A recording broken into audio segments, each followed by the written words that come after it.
Environmental biotechnology, वातावरणीय जैव तकनीक। एनवायरनमेंट में कई तरह के बैक्टीरिया पाए जाते हैं, माइक्रो ऑर्गेनिज्म पाए जाते हैं। एयर कभी भी सूटेबल मीडियम नहीं होता है बैक्टीरिया और वायरस के लिए, पर यहाँ पर east, moulds, Penicillium, bacillus subtilis, micrococcus, corona bacteria, Streptococcus, pneumococcus और स्टाफाइलोकोकस नामक बैक्टीरिया पाए जाते हैं। अधिकतर गंदे और बंद स्थानों पर बैक्टीरिया या माइक्रो ऑर्गेनिजम्स की संख्या ज़्यादा होती है, साफ हवादार स्थानों पर कम होती है। गर्मी में किसी छोटे या बंद कम हवादार स्थान पर इनकी संख्या ज़्यादा पाई जाती है। अधिकतर ये बैक्टीरिया या माइक्रो ऑर्गेनिजम्स नुकसान नहीं पहुंचाते हैं, पर जब इनको उचित माध्यम मिल जाता है तो ये नुकसान पहुंचाते हैं।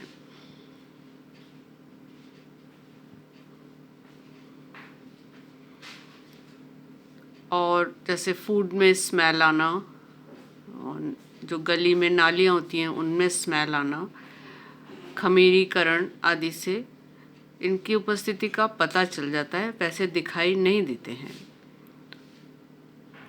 और फिर ये रोगाणु कई रोग उत्पन्न कर देते हैं, जैसे TB, septic, anthrax, mumps, influenza et cetera. अब इनको ये जैसे इसमें बैक्टीरिया हैं और उसको दिखा रखा है किस तरह एनवायरनमेंट में ये बैक्टीरिया उपस्थित रहते हैं और किस तरह ये एयर के साथ नीचे या ऊपर पहुंचते हैं।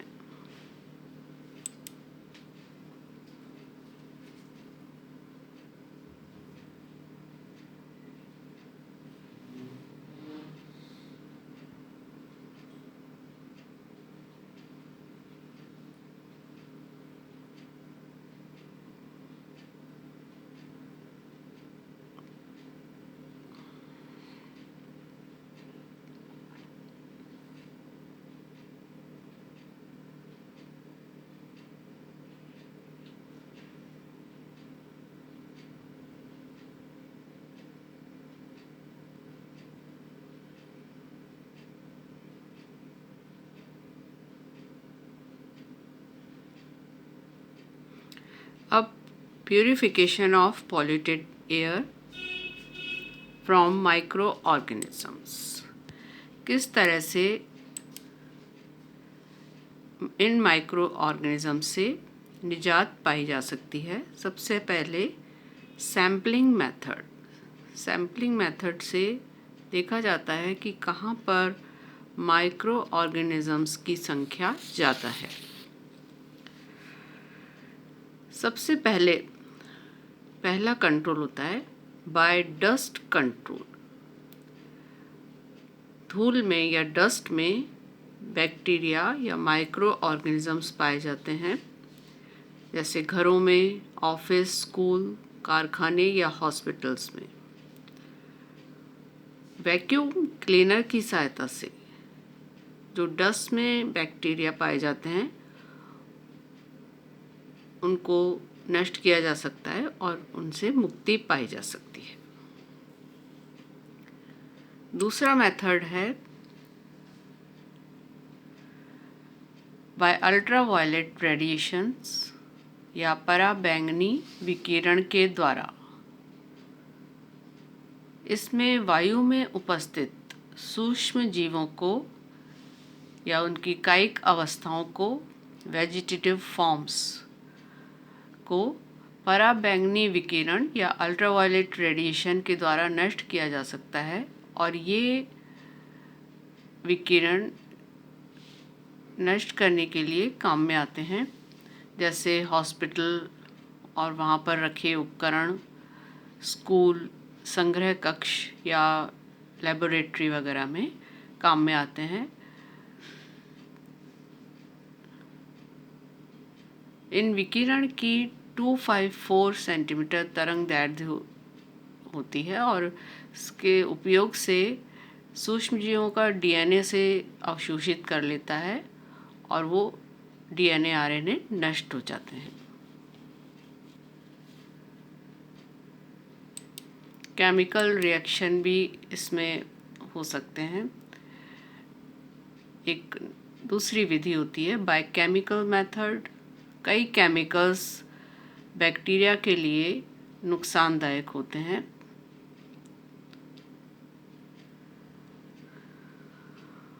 और जैसे फिनॉल कार्बोलिक,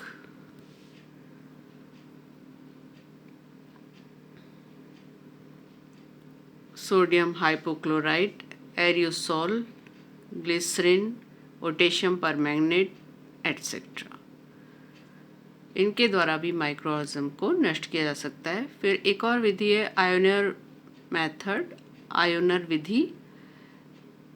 इसमें भी एक उपकरण का प्रयोग किया जाता है जिससे 30 मीटर क्षेत्र में उपस्थित सूक्ष्म जीव फर्श पर गिरकर नष्ट हो जाते हैं और इन्हें हॉस्पिटल, नर्सिंग होम, कारखानों, डेयरी संयंत्र कक्ष वगैरह में उपयोग किया जाता है। बाय टेम्परेचर, ताप के द्वारा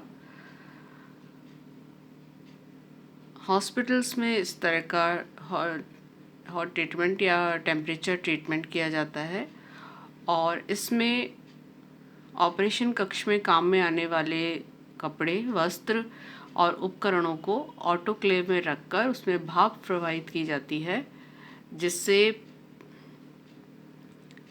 सूक्ष्म जीव पूर्णतः नष्ट हो जाते हैं। ये भी एक तरह का फिजिकल मेथड है।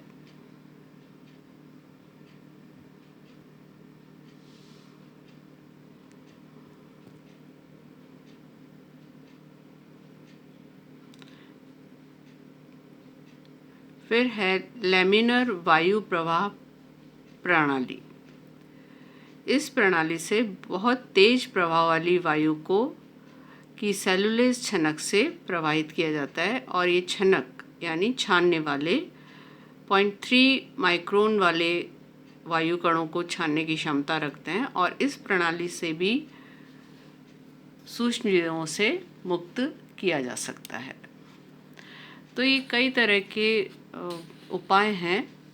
पहला बाय डस्ट कंट्रोल, दूसरा अल्ट्रावायलेट रेडिएशन के द्वारा, तीसरा रासायनिक विधि, केमिकल विधि के द्वारा,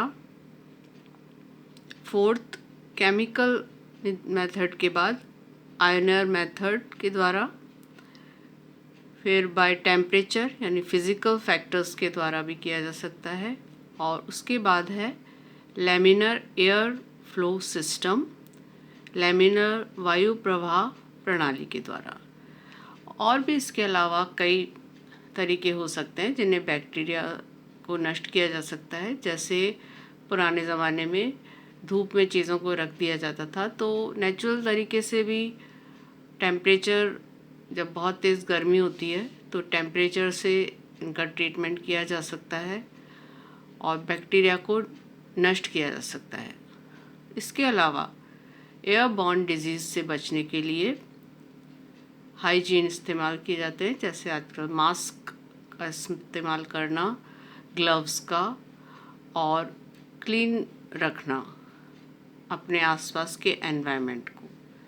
तो ये सब चीज़ें हार्मफुल बैक्टीरिया से बचाती हैं और एयरबॉर्न डिजीज़ बहुत कम होती हैं, धीरे धीरे कम होती चली जाती हैं।